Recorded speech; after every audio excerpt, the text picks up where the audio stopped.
నమస్తే. మనుషుల మనస్సుల్లో రకరకాల భావాలుంటాయి. ఆనందం, ఆవేశం, అభిమానం. అయితే వాటన్నిటికంటే లోతుగా ఉండే మరో భావం ఉంటుంది. అదే ఆవేదన. ఆవేదన మనస్సులో ఉండిపోతుంది. చెప్పలేం, వ్యక్తీకరించలేం. అది మనతో ముడిపడిపోయి ఉంటుంది. దాన్ని అనుభవించవలసిందే.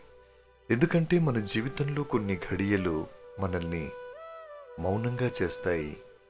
ఒక తండ్రి తన జీవితం మొత్తం పిల్లలకి అంకితం చేస్తాడు.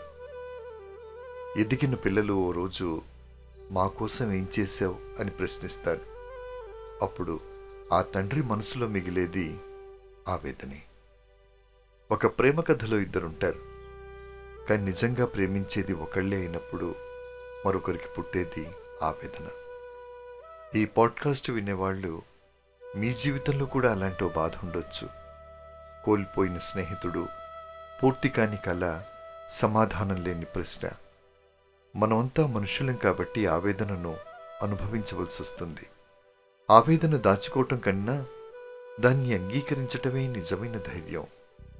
ఆవేదన మనల్ని బలహీనుల్ని చెయ్యదు. అది మనల్ని బలవంతుల్ని చేస్తుంది. మనకు తెలియని ఆవేదన గురించి ఈరోజు మనం మాట్లాడుకున్నాం. మరో భావోద్వేగ తరంగంలో మళ్ళీ కలుద్దాం. నమస్తే.